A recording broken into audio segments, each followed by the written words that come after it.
Europe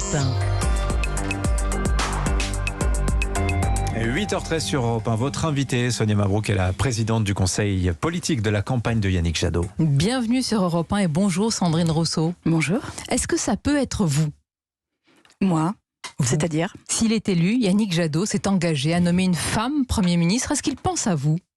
Ah ben, il faut le lui demander à lui. Mais il n'a pas répondu quand votre nom a été cité. Il a répondu assez facilement sur Anne Hidalgo et pas sur le vôtre. Pourquoi, selon vous ? Peut-être parce qu'il veut faire l'union avec Anne Hidalgo et peut-être aussi qu'il a d'autres noms en tête. Et moi, j'espère qu'on a des noms comme ceux de Clémentine Autain, par exemple, ou d'autres personnes de l'autre côté de l'échiquier. Parce que voilà, il nous faut une femme première ministre. Ça, j'ai pas tellement de doute là-dessus. Pourquoi il nous faut ? Parce qu'on en a trop peu eu et que les femmes représentent 52% de la population, qu'il n'y a jamais eu de présidente de la République, qu'il n'y a jamais eu de présidente du Sénat, qu'il n'y a jamais eu de présidente de l'Assemblée nationale et qu'il y a eu une première ministre qui a duré quelques mois. Donc c'est tout à fait anormal cette situation et vraiment c'est très problématique. Même si vous êtes une adversaire politique, Sandrine Rousseau, de Valérie Pécresse, vous avez salué sur les réseaux sociaux son élection comme candidate des Républicains, mettant ainsi fin, je vous cite, au fief d'hommes qu'incarnait la droite. Est-ce que ça veut dire que la femme, Sandrine Rousseau, a salué l'élection de la femme, Valérie Pécresse, c'est l'effet sororité ? C'est un effet sororité, tout à fait. Et par ailleurs, elle a gagné une primaire. Et c'est la première fois que les Républicains investissent une femme. Et donc, j'ai salué son élection à ce titre-là. Je pense que c'est un moment un peu historique. Marine Le Pen, désormais candidate pour la 3e fois à la présidentielle, n'a jamais bénéficié de cet effet. Pourquoi ? Ce n'est pas une femme comme les autres ? Parce qu'elle n'a jamais passé de primaire, à ma connaissance, au sein de son parti. Et que, par ailleurs, voilà, je pense qu'elle est l'héritière d'une situation, d'une tête de parti, et que c'est pas la même situation. Là. Valérie Pécresse, elle a gagné vraiment cette désignation. Et c'est une adversaire politique dont je partage quasiment aucune idée. Mais voilà, il y a un moment politique qui s'est passé. Et donc mais si une femme méritait ses galons au Rassemblement national, vous lui apporterez aussi son soutien. C'est pas une question d'idée. L'effet sororité, le vôtre, ne s'arrête pas à la différence des idées. Dans un certain spectre, et en tous les cas, encore une fois, Marine Le Pen, elle a hérité d'une situation. C'est pas la même chose. C'est pas la même chose que gagner une primaire, et je suis bien placée pour le savoir d'ailleurs. Bon, moi qui croyais naïvement que le féminisme était un universalisme, donc ça s'arrête quand même aux idées contraires. Quand on gagne, la question c'est de gagner en fait, et c'est de franchir des caps et des situations qui n'ont jamais été atteintes encore. Et là, en l'occurrence, Valérie Pécresse, elle a fait ça. Voilà. Après, encore une fois, c'est une adversaire politique et jamais, je pense, je ne partagerai beaucoup de ses idées, mais en tous les cas. Elle a gagné. Mais à l'inverse, Sandrine Rousseau, quand une femme du même bord politique que vous dit des choses qui peuvent être condamnables, est-ce que vous les condamnez facilement ou est-ce qu'il y a un effet, là encore, solidarité, voire sororité ? Donnez-moi un exemple et je vous dirai. L'exemple récent de la candidate Anne Hidalgo qui a déclaré lors de son meeting dimanche, je cite, « Le langage des années 30 contre les juifs est aujourd'hui appliqué aux musulmans ». Comment vous avez réagi quand vous avez entendu cette phrase ? Je l'ai entendu déjà après qu'elle l'ait prononcé, et je pense qu'elle n'est pas toute seule à penser qu'il y a un climat proche des années 30. Il y a beaucoup de personnes qui font référence à ces années 30. Moi, je ne crois pas que l'histoire resserve les plats. Je ne pense pas que l'histoire se redéroule de la même manière. Mais ça veut dire quand même qu'il y a une forme d'inquiétude dans la société sur des discriminations, la discrimination d'une partie de la population.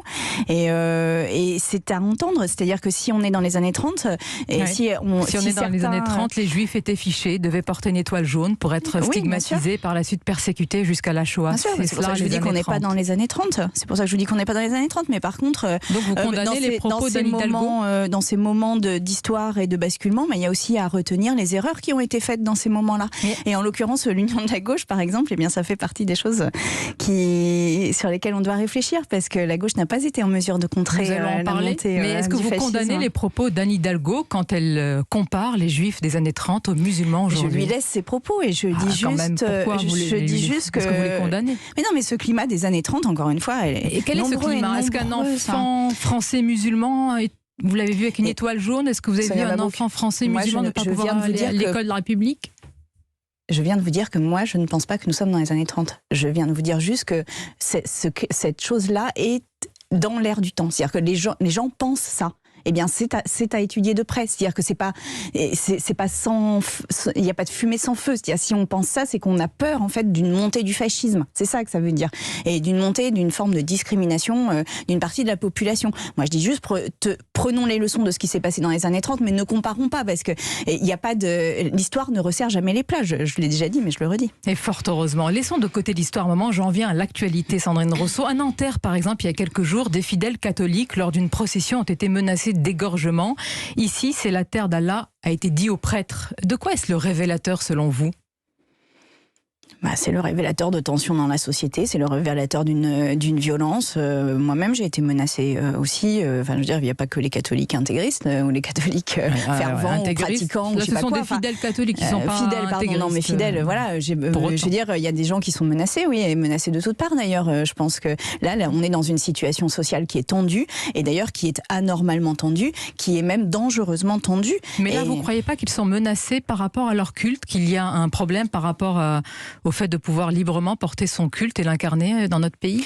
Le fait de porter librement son culte, comme vous le dites, et de pouvoir avoir une pratique de la religion qui est une pratique privée, et c'est la loi de 1905, c'est la loi de laïcité, et donc chacun, évidemment, et chacune a le droit à cette pratique religieuse privée, bien sûr. Donc il faut leur apporter, évidemment, le soutien, et vous l'apportez pleinement. Bah oui, pourquoi ?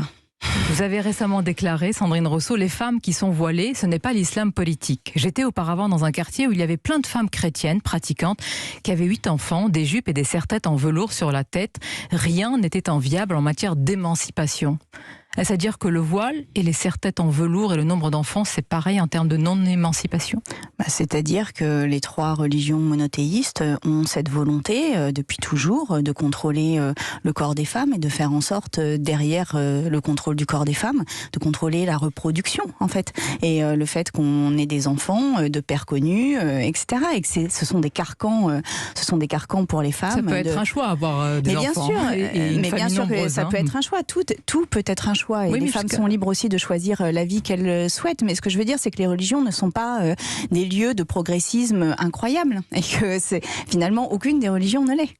Vous le dites, mais est-ce qu'on peut comparer malgré tout le voile et des serre-têtes ou un nombre d'enfants ? On peut comparer le contrôle du corps des femmes et le fait qu'on a peur du fait que les femmes séduisent, qu'on a peur de la liberté sexuelle des femmes, qu'on a même peur, j'irai plus loin, du plaisir des femmes, et que ça c'est commun à toutes les religions, et que chacune trouve des solutions à cela, chacune trouve des règles pour empêcher les femmes de séduire. Alors, donc ça renvoie au fait que surtout on ne s'adresse jamais aux hommes, et au fait qu'il faille que les hommes ne regarde pas les femmes uniquement comme des morceaux de viande consommables, mais comme des partenaires à égalité, voilà. Et je pense que là-dessus, toutes les religions ont quelque chose à dire. Alors, je pose la question différemment. Est-ce que porter un serre-tête et avoir 7 ou 8 enfants dans un certain pays, c'est les mêmes risques que porter un voile dans d'autres pays comme en Afghanistan, en Iran ? Vous posez la question déjà en longueur. Je vous ai déjà répondu que moi, je soutenais les femmes qui essayaient d'enlever les voiles dans les pays où c'était interdit, et que derrière ça, il y a toujours cette même question qui est la liberté du corps des femmes, donc la le voile liberté peut être un de signe d'oppression aussi. Mais bien sûr, évidemment que dans certains pays, le voile est un signe d'oppression. Je vous l'avais déjà dit et je le redis. Y compris en France, ça peut l'être.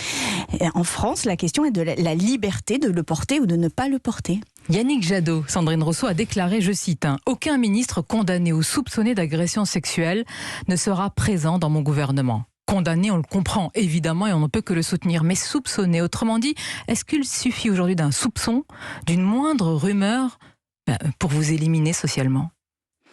Déjà, personne n'a été éliminé socialement sur la base d'une simple rumeur, donc le danger n'existe pas aujourd'hui. Et puis surtout, ce que je pense, c'est que il nous manque un intermédiaire dans la politique entre, d'un côté, une justice qui met longtemps à instruire, et c'est normal parce que voilà, même si je soutiens la grève des personnes qui travaillent dans la justice aujourd'hui, parce que la justice française manque de moyens. Et je rappelle quand même, juste au passage, qu'on a un budget par habitant qui est 2 fois moindre que celui de l'Allemagne. Et que donc c'est un enjeu d'augmenter le budget de la justice. Mais donc le temps de la justice est très long, particulièrement en France. Et donc il nous manque une instance en fait qui nous permette d'instruire les témoignages des femmes et de les instruire dans un temps assez court. On a sur les affaires financières la haute autorité pour la transparence pour la vie publique qui, quand il y a des soupçons de détournement, eh bien peut instruire très rapidement et soit elle saisit la justice, soit elle abandonne les poursuites. Je pense qu'il nous faudrait la même chose sur les crimes et délits. Une haute autorité sur les soupçons de violences sexuelles. Exactement, mais de crimes et délits d'une manière générale. Et comme ça, il y aurait une instruction très rapide, ce qui n'entacherait pas la carrière des personnes qui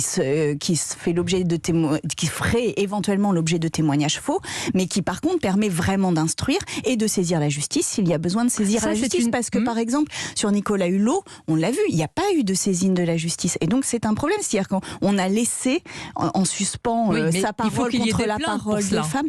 Ben là, il y en avait une en l'occurrence d'une des femmes pour... Je reste encore un Et puis moment. par ailleurs, le Premier ministre peut aussi saisir le procureur. Oui. Vous avez fait cette proposition ce matin, mais le soupçon, c'est ce qui nous a interpellé dans la phrase de Yannick Jadot. Est-ce que dans la France de Yannick Jadot et de Sandrine Rousseau, le soupçon quand même suffit à rendre coupable de faits graves une personne ?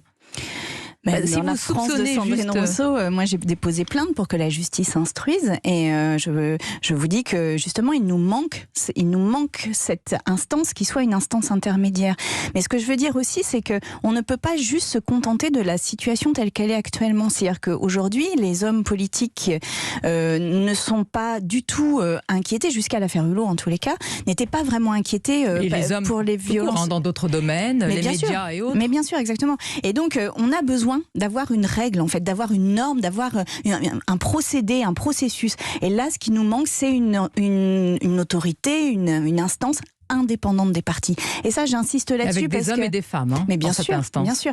Et des gens qui connaissent la loi, etc. Mais surtout indépendante des partis. Parce que là, pour le coup, et pour l'avoir vécu, je pense que les partis ne sont pas le meilleur endroit où gérer ça. Dans l'affaire Yannick Agnel, on va faire attention parce que c'est en cours. Le nageur reconnaît la relation, mais ne reconnaît pas la contrainte. Rappelons quand même l'âge. Il avait 24 ans. Elle avait 13 ans. Même, je crois. Oui, elle avait 13 ans.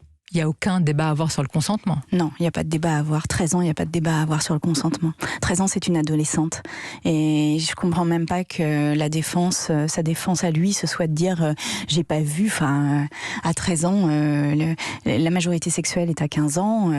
Moi, je pense qu'en dessous de 15 ans, il nous faudrait une présomption de non-consentement systématique. Et ça fait partie des réformes judiciaires qu'il nous faudrait porter sur les violences sexuelles.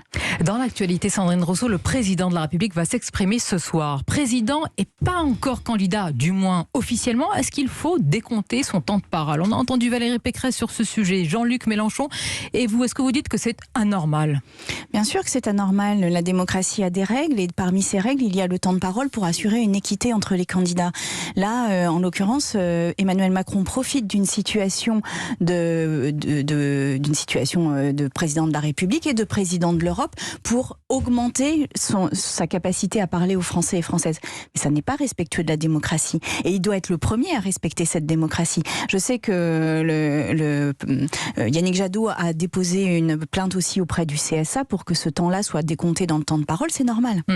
Vous y croyez là jusqu'à ce soir? Il parlera, il y aura les 2 heures que Bien vous sûr suivrez. Qu'il parlera, mais après ça peut être compté dans son temps de parole, c'est tout. C'est juste qu'au moins ce soit équitable avec les autres candidats. Vous n'avez pas totalement rejeté, Sandrine Rousseau, l'idée d'une primaire de la gauche. Alice Coffin, qui travaille avec vous, y est favorable. Est-ce que ce matin, vous pouvez nous dire, la démocratie, c'est une nouvelle primaire, une grande primaire de la gauche aussi? Mais quand j'étais candidate à la primaire des écologistes, je disais que je participerais à la primaire populaire. Donc je pense qu'il y a un sujet autour de la gauche et comment on choisit et comment déjà on affirme l'union et comment on choisit la personne qui pourra porter cette union. Il y a quelques jours, Yannick Jadot nous a fermé la porte. Oui, mais c'est pour ça que je pense qu'il y a 2 sujets, il y a l'union et la primaire. Et je ne suis pas sûre qu'aujourd'hui la primaire soit la meilleure des solutions. Par contre, je pense que l'union est indispensable. Oui, mais ça, il nous faut, la primaire pourrait résoudre le problème de l'union qui n'est pas à l'œuvre. On en plaisantait avant de rentrer dans ce studio, mais je le redis ici. Pourquoi j'inviterais bien tous les leaders de gauche à fêter le 1er de l'an chez moi et puis comme ça on discute. Vous pensez que Jean-Luc Mélenchon fêtera avec les autres candidats? Trouve une solution. Ah oui, vous enfermez tout le monde dans une pièce et puis quand la fumée blanche au sort... moment où on se souhaite la bonne année, on se souhaite l'union. Bon, on va continuer à parler de l'union, de ce que vous incarnez dans cette campagne. D'ailleurs, un mot, certains disent que vous êtes le Ciotti des écologistes. C'est un compliment ? Je crois pas, non, mais en tous les cas, je sais pas quelle est ma place parmi les écologistes, mais je pense que ma voix porte en tous les cas. Oui. On va continuer à en parler. Évidemment, l'entretien se poursuit avec Dimitri et Mathieu Bocoté qui nous rejoint.